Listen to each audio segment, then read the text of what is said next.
This is a routine that actually gives people like an experience where they feel things, because this routine is not about the props, it's about them. Now, the props that you get with the trick will facilitate your ability to give them this experience, but when they leave, they have this experience that it sticks with them.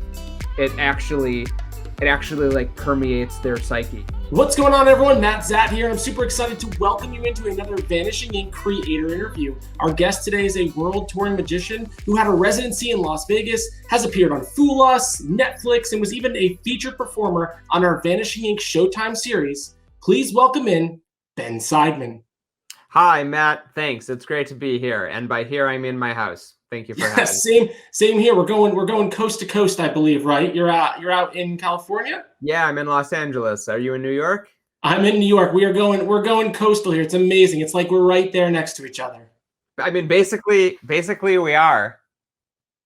Did I look the right way? Nope. No. Hold on. No, I knew we were here. You have to. It mirrors it, so you have. You would think with how much time I've spent in front of this camera, I would know that by now. But we'll practice it and we'll get it by the end. But hey, thank you so much for joining us. We are eager to chat with you. You got a new effect out. It's the Oracle system. It's right behind me. But first, let's actually chat about that. I talked about being in front of a camera. Look at your nice studio there. I know a lot of things were going on before this. You were like the hardest working magician in the world. You still are, but now all your energy, it's shifted into your amazing virtual show camera tricks. So let us know, what's that transition been like? Sure. I mean, at the very beginning, it was certainly rocky, and there was a big learning curve for me. But I will say that now it feels like the live shows in the way that I feel comfortable doing it. I feel much more like I'm actually performing in person, which is, I know it's kind of hard to believe, but you kind of fall into a rhythm.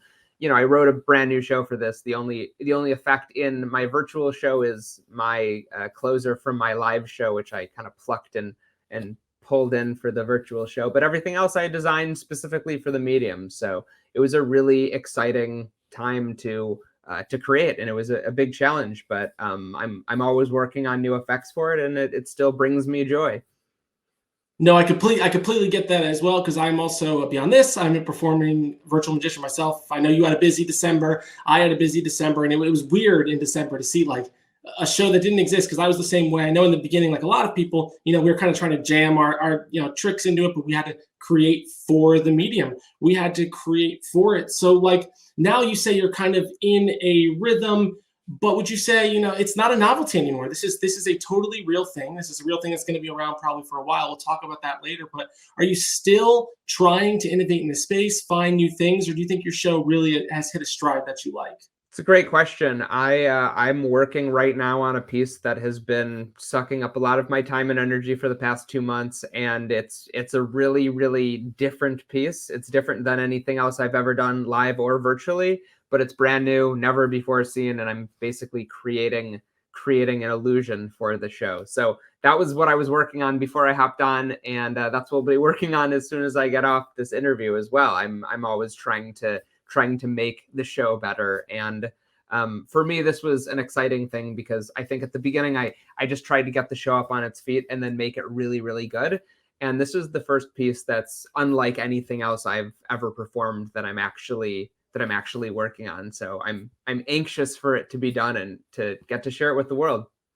And that's a great point. That's something that a lot of people doing virtual magic have learned, and those who haven't even tried it yet have to learn, is that you really just got to get the show up off the ground and figure out what works, what the effect is. But let's say we want to catch your show again. When do you feel it's going to be done? When can we expect to see this new illusion you're working on? Well, that's tricky, Matt, because I was doing a lot of theater shows. I was doing shows 4 or 5 times a week that were ticketed, that you could buy tickets to. And now I'm doing almost exclusively corporate events and fundraisers and private things. So I'm hoping that it'll be up in its feet in the next maybe 2-3 weeks, but I also don't know when I'll be doing another ticketed event. That remains to be seen. It was super cool doing the Showtime with Vanishing Inc. But that was the only public ticketed show I had on the books for a bit. So I guess we'll have to see. I'm not really sure when I'll do the next one. Absolutely. And that's something you mentioned. So you're doing these private events. I know a lot of people are. And in the corporate space, in the previous years, let's say this was 2019, for those corporate events, you'd be flying all over the country. maybe even out of the country. Now you don't. You get to stay at home. You mentioned during your show time that you're really enjoying the fact that you plug in, you do the show, you're home, you get to see your friends and family. But what else? What else is so special about virtual magic besides that obvious answer of you really don't have to travel? What else do you really, really enjoy about this virtual magic concept? Sure. I mean, I will say that I'm not seeing really my friends or family. I'm seeing my wife, who I live with, and my cousin, who rents a room for me. She's doing a therapy session in the next room. But but I will say that I'm still quarantining. I'm taking this very seriously, and I'm not doing live shows at all. And I'm anxiously awaiting the vaccine. I'm being safe. That being said, what else do I love about this? I was making my living primarily as a stage performer, and I would often do close-up, but I didn't always have the opportunity to do the type of close-up magic that I was excited about, because sometimes it would be walk around before a show, and you're looking for things that are easily resettable and high impact, like the Oracle system. But besides the Oracle system, a lot of the close-up that I was performing walk around was things that I've been doing for a while. And I guess now with this show, I can do this close-up magic that really, really gets me excited, just because it's I don't know, it's different. It's the type of thing you can perform in a formal environment.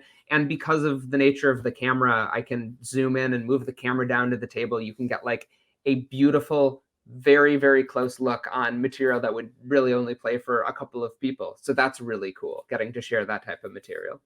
Yeah, that's something amazing, is that control that you have. You don't need to send out any riders or anything. The instructions you have to give people are very loose. Download the new Zoom. Here's how to get the best of the show. But when it comes to the actual show itself, you're in complete control. But obviously, when you're doing the show, did you have any cool stories? Maybe some horror stories you can say? Because I know you're totally in control, but we always like to hear, maybe some things go wrong and you got to get through it. What's happened to you in that virtual space? Yeah, I think everyone has had the internet drop out at least once, and it certainly happened to me. And I have a text thread with the organizer, so it did happen to me once. It's a terrifying moment.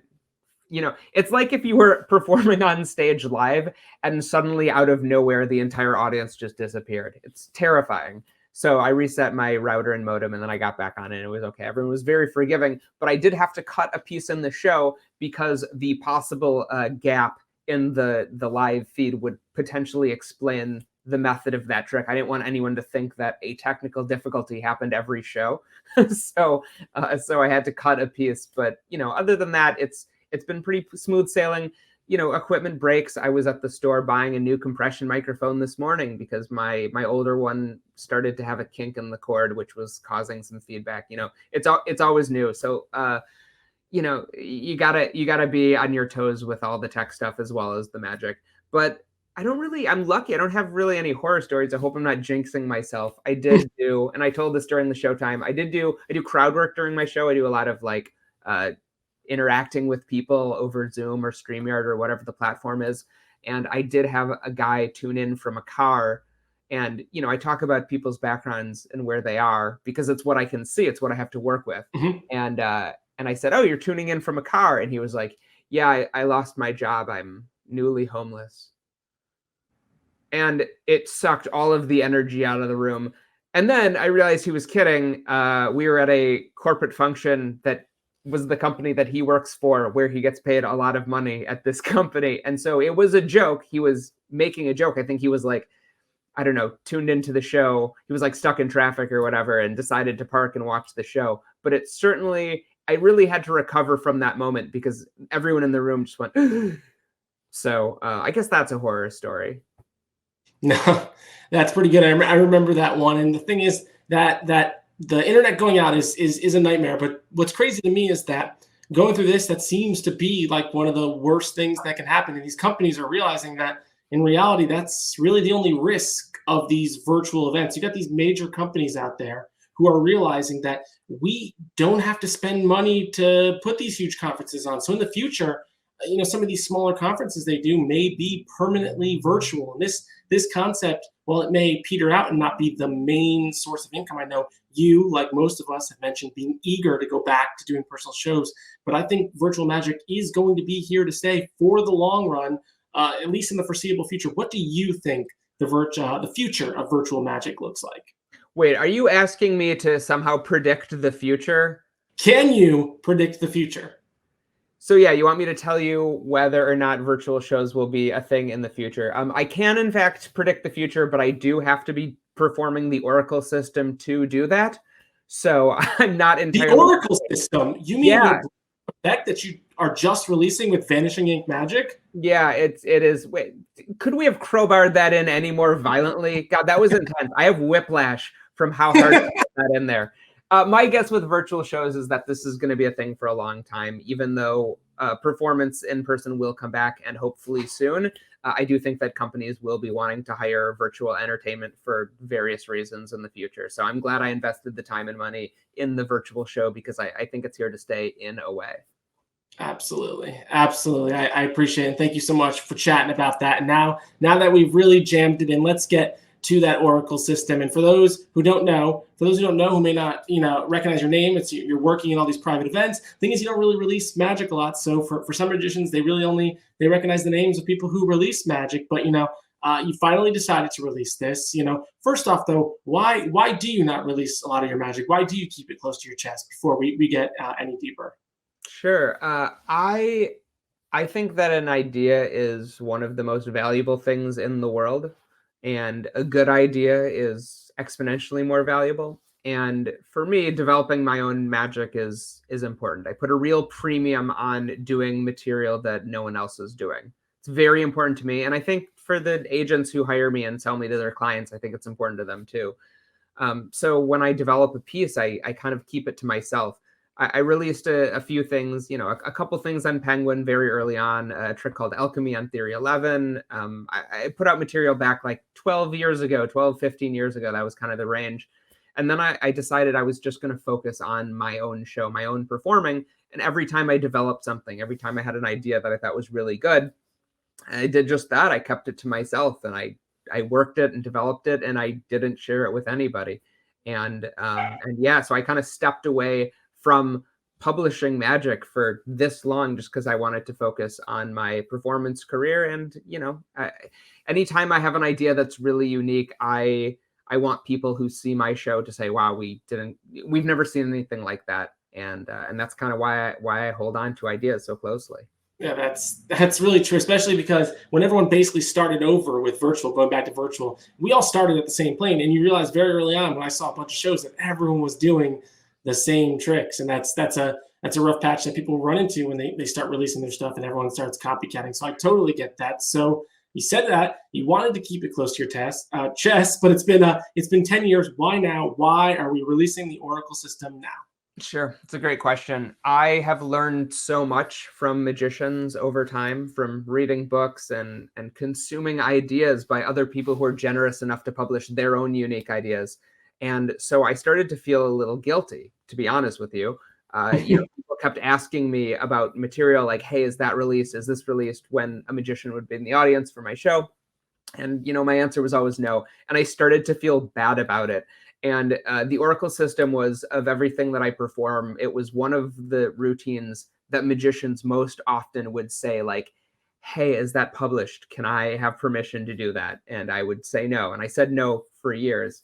And eventually I was like, you know what, if I ever wanted to publish something again, I would want it to be something really good that I was proud of, that I thought was just an excellent piece of magic. And then I started thinking, and I was like, man, maybe it's time to let one of these children out into the world and give other people the information and permission to perform one of these pieces. And the Oracle system was immediately the one that I thought was going to just like hit the magic world with a bang because it's so powerful. And so I just decided it was time. And yeah, I agree about with the Oracle system too. Is that we'll talk about is that there is a lot of room for customization. So yes, you are giving away the basic method, but you can really take this and run and make every situation unique. And for people who don't know, I mean, since we're crowbarring things in, besides the fact that, it does come with gorgeous tarot cards in a vegan brown leather case, this is not a tarot reading effect. In fact, someone who does not ever use tarot could learn it right away. So in your words, in the quick elevator pitch, what is the Oracle system? Sure. First, I should hit on that point. You said it came in a vegan leather case. We make these cases out of real brown vegans. So just to clarify. But yeah, what is the Oracle system? It is a mentalism and magic routine that it is about your spectators. It is about the people you're performing for. I find so often that different types of magic are good for different situations. And sometimes you just want someone to go, wow, that's really cool, and then leave being like, oh, that guy was really good. But I started to feel like I wanted material that really impacted people in a different way and hit people on a different level. It's back to that Maya Angelou quote, which I really should memorize because I'm sure I'm paraphrasing it, but it's about how people will remember how you make them feel, not what you say. And this is a routine that actually gives people like an experience where they feel things, because this routine is not about the props, it's about them. Now, the props that you get with the trick will facilitate your ability to give them this experience, but when they leave, they have this experience that is, it sticks with them. It actually like permeates their psyche in a way that's completely different, and also much more extravagant and extreme than any of the other material that I've ever developed, because it is grounded in their own experiences and their emotion and the people who they know, the people around them, the people who they surround themselves with. So yeah, now I've completely forgotten your question.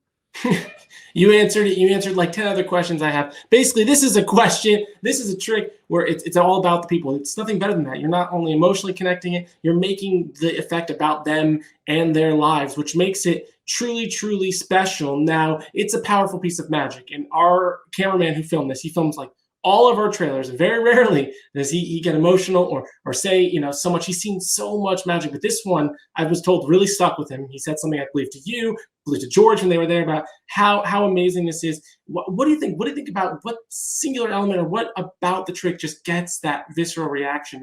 Is it just it's so real feeling? Is it just the emotions connected? What do you think makes people connect to this effect? Sure, it does feel more real than almost any other magic, certainly that I do. But it is entirely because it's about them.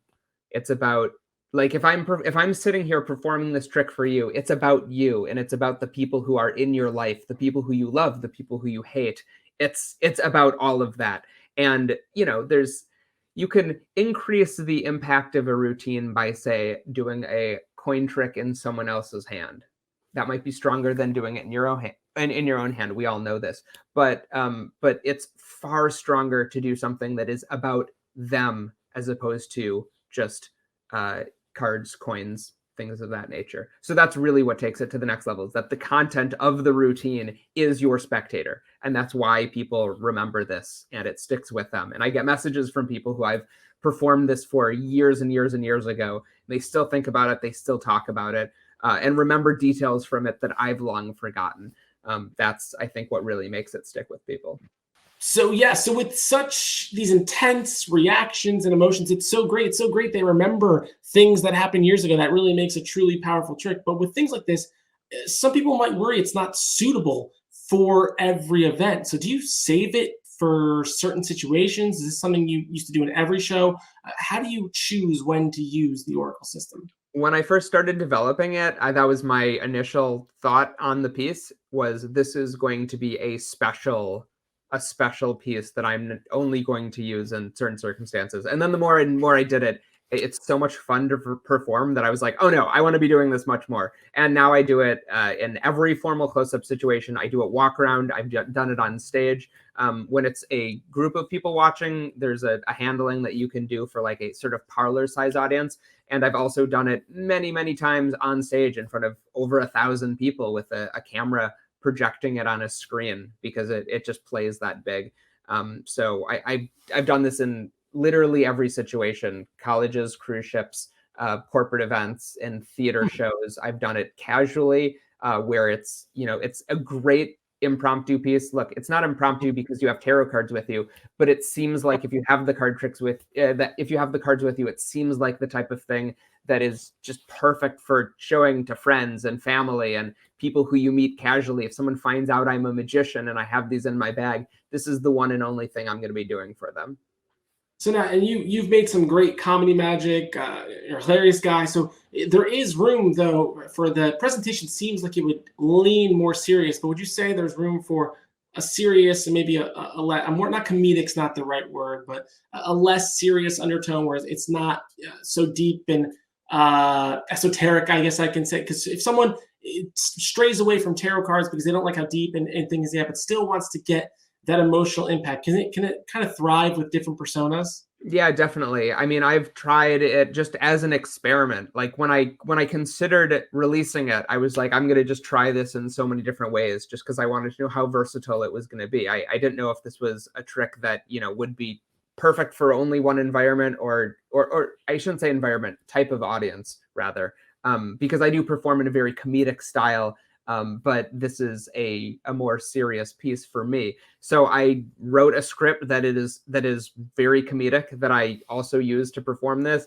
It totally works if you want to be a lighter performer. It doesn't have to be this really serious thing. In fact, when I do it, I think the trailer is one of the more serious performances, but I definitely make it lighthearted many, many times when I do it. It just kind of depends on the room. I like to go off of the vibe of the audience, and depending on what the circumstances are, it could be this really serious piece, or it could be much more light. I don't do it as stand-up comedy as much, but because I'm typically doing it in more close-up environments. That's my favorite way to perform it. But when I'm doing it on stage, it's much more of a comedy piece. That's always been my thing, is when I'm on stage, I want to be as funny as possible, and when I'm in person, I want to be as strong as possible. That makes sense too. And reading the room is good, because this trick does give you so much room for presentational leeway. Because yeah, I didn't mean to cut you off, Matt. It's all right. The other point that I thought is worth making is that you can perform this in virtually any way.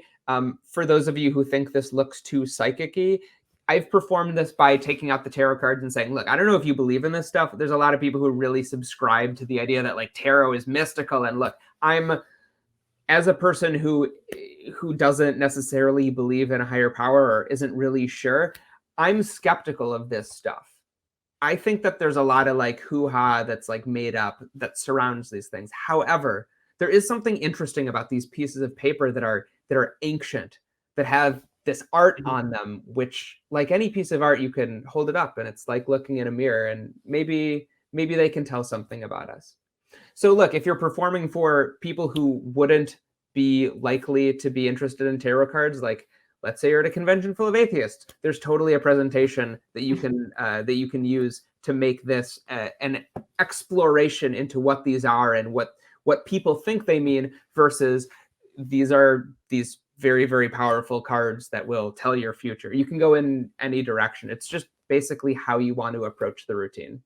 And I know now I have a brand new life goal to perform the Oracle system at an atheist convention. That's probably the best idea that's come out of this. But I guess I just don't need to sugarcoat it anymore. So the people I'm kind of referring to probably also might look at the trailer, which if you haven't seen yet, we've posted it. We have a full trailer. You can see the whole trick. But for those people, they probably don't do a lot of cold reading. And if you look at that trailer, obviously the tarot cards, they do a lot of the work for you. But there is a way to really bring the trick to a new level with some basic cold reading. And I just want to point out that it's not a crucial part. If it does fail, you can still have a successful conclusion. The trick can still be great. But can you just talk a little bit about your approach to cold reading, how you do it, and why it's so important for people to just give it a try and just go for it with the Oracle system? Yeah, let me kind of cut you off here and correct you. It looks like cold reading entirely, but it's not. And that's part of what makes it awesome and fun to perform. And what makes you better at learning how to do cold reading is because what you have is hot information. The difference between cold and hot is, like with cold reading, you usually start with very general statements and work towards something very specific.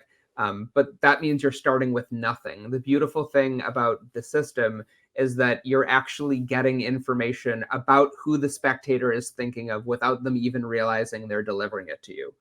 So they're actually telling you about the people who they're thinking of. And not only are they not aware they're doing it, the audience isn't aware that they're doing it. It's not even a dual reality. It's just built into the system of the trick. So that being said, I don't want people who are scared of cold reading to say like, oh, this is a trick based on cold reading. It definitely enhances it, but you are starting from a place where you have real concrete info about these people that has literally been handed to you by the spectator without them knowing it, which is so cool. So once you know that, once you have that piece of the puzzle, then everything sort of comes together. And with cold reading, you start with nothing and you just kind of start. But with this, you start with real information, and that's what you can build a reading around. Your reading can be anywhere from a couple of sentences before the reveal to a full reading. You can make this routine 30 minutes if you want to. It's totally possible that someone who is experienced at cold reading could do that.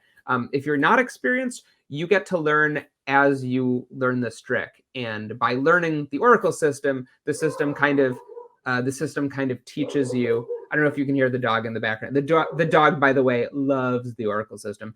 But yeah, the routine kind of teaches you how to read people. And with the information that you have this jumping off point. You have this, like, think of it as a lifeline, so that if you want to explore the cold reading, you always have this information, this concrete info that you can come back to. And that allows you to kind of, take guesses about people and maybe take some risks. And I was scared to cold read when I first started playing with the idea of it years ago.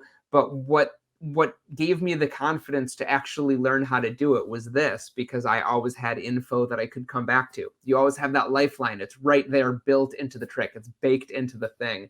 So so I guess for those of you who are like, I don't know about cold reading, this is a really great place to start, because you have information that is concrete to work off of, and your spectators never have to write it down. They literally just give you the info and have no idea that they did. That's very cool. You have the tepid reading. You have the hot reading you could start with. That's really, really cool. And I like that idea. I like that you kind of can learn as you go, and don't be afraid to fail, because you have that information right there to work with. And I know also the instructional video has a jam with Luke Germain, and you talk about some stuff that some cold reading, some tarot stuff. We don't have to go fully into it, but do you have any highlights or any cool stuff, or should people just be excited for it? Well, I mean, I was excited for it. Luke and I were roommates in Las Vegas years ago, and then we toured together, and we were really close friends. But he moved back to the UK. I live here in LA, so we don't get to see each other very often. So it was awesome at the session to hang out with him and catch up. That was a delight. And then I think you'll find on the interview there, he drops some real great nuggets of wisdom, because I mean, it's hard to find anyone who is more experienced and more knowledgeable and also just smarter than him when it comes to tarot. He's just like really one of the best in the world when it comes to mentalism, magic, and mind reading. But mentalism specifically, and using tarot cards, I mean, like times a million. So there's some really great info in there from him. And we also just kind of like discuss the trick and how it's put together and how you can use it to your benefit to give the people you're performing for these incredible moments, so that they're not walking away going like, oh, that was really cool. So they're walking away really like just having their completely having their worlds rocked. That's what I'm after with this, to really connect with people, give them that lasting feeling, and have them remember this from years to come, so that when they think back on meeting you or you performing for them, it isn't just this like, oh, that guy was good. It's so much more than that. It's like, I have no idea he connected with me, like he actually dove in, he knew things about my family. It's just this, like, it's another level. And I wanted to help give people who are also magicians and mentalists that experience of getting to get those reactions and have those relationships with spectators that leave them with something special. That's just a gift and not just a cool trick. Cool. And then just real rapid fire with that's all great stuff. A real rapid fire, knowing we want to make these connections, and the best way to learn cold reading is to just go out and do it, and thinking like that, and just not being afraid to fall. But for people who want to practice this, typically we can sit in our room and do classic passes for an hour. How, real quick, just some rapid fire tips. How would someone practice before they went out and did the Oracle system live and really tested it? Well, when you feel comfortable interacting with other people, and that's a question for you and your doctor, not me, but when you feel comfortable performing for people and actually being in live circumstances again, practicing by doing is great with this routine because of the lifeline. So you can start small. The first time you ever perform this, you could try making a couple of guesses about your spectator and who they're thinking of based on the information that you have. You're going to find that you're going to get surprising number of hits, because I don't want to tip the method here, but there are things baked into the routine that make what seem like impossible guesses like hit most of the time. So you can try some of those, and maybe if something doesn't go your way, you just fall right back on the information that you have. Like I said, you have this lifeline. So, you can practice by doing, just knowing that, like, oh, okay, I'm gonna try this for the very first time. Maybe it'll be a shorter routine, but try it just to get comfortable. And you're gonna be shocked at how often you're hitting some of the things that are built into the routine. It's just the nature of the system. So once that happens, you start to build your confidence really quickly, and then you can start pushing the limits a little bit more. And it's a really fun routine to do. It's like, when I started doing it for the first time, I couldn't wait to do it again. Like, I rarely have that with magic now. I love performing, but I'm performing often enough that that it kind of fits that need. But when I first started doing this trick, when I first started performing the Oracle system for people, I could not wait to do it again. I was like on the edge of my seat, just wanting to perform for more people. So I think it'll be the same thing for you. For those of you who want to join me on this, let's just call it an experience. For those of you who want to perform the Oracle system, I think you will be excited to try it more. And the more and more you perform it, just like anything, the better and better you get at it. And then, yeah, it takes it from this like trick to just a completely different level. I kind of, when you were telling that, I was thinking about like when you learn how to swim and you have floaties. The Oracle system gives you floaties. You can get in the pool, no fear, and eventually, as you go, you get better, you can take the floaties off. But the Oracle system has those floaties. It has that lifeline. If anything does go wrong, but the more you do it, you're going to get better. You won't have to worry about it, and then it truly will be just an absolutely incredible experience. Yeah, and I'm very well. I can swim very well. I still have my floaties on me. I still perform this all of the time, not during pandemic times necessarily, but this is before the pandemic, and certainly as soon as I'm performing live again, I will go right back to performing this a lot, because it's that strong, it's that fun to perform, and it's that powerful. Awesome. And we know you're excited about the Oracle system. We're excited to offer it to everyone, but let's end today. What's next for you? What are you excited about in 2021? What's next for Ben Seidman? Well, the new piece that I'm working on for the virtual show, I'm really stoked about. So that's just been hundreds and hundreds of hours of work. So I can't wait to get that up on its feet. And next month, my wife and I are going to Joshua Tree, and I'm going to not look at my phone or my email or anything for almost a week. I'm very excited about that. So those two are the things that are coming up relatively soon. I would say for the greater 2021, I'm excited to get the vaccine and to go and visit my family again and start traveling. That sounds, I am very, very jealous of that. We were chatting about this. We have George over in the UK who's running this right now. He could probably use a week away in Joshua Tree, and he deserves it. And everyone deserves it. I thought you were saying that you were jealous because you also wanted to go spend time with my family, but now I understand. Maybe for the back half. Maybe for the back half. I could probably get pretty annoying in Joshua Tree, but it's weird how much you text my dad, is what I'm trying to say. He wasn't supposed to tell you that, but and that's when I will do what we call wrapping up this here. People want to see you. They spent almost 40 minutes with you. They want to see more. Where can they find you? Oh, I post pretty frequently on Instagram. That's the social media of choice for me these days. If you want to reach out, that's the place to find me, is on the gram. And look, if you're watching this in the future and Mark Zuckerberg is in jail and Instagram no longer exists and everything is on fire more than it is right now, just find me on whatever social media platform I'm hanging out on. But for now, it's Instagram and I guess YouTube too. All right. Awesome. Thank you so much. It was awesome chatting with you. We will see you again soon, but for now, we'll see you later. Matt, Very nice chatting with you. Everybody, be safe out there.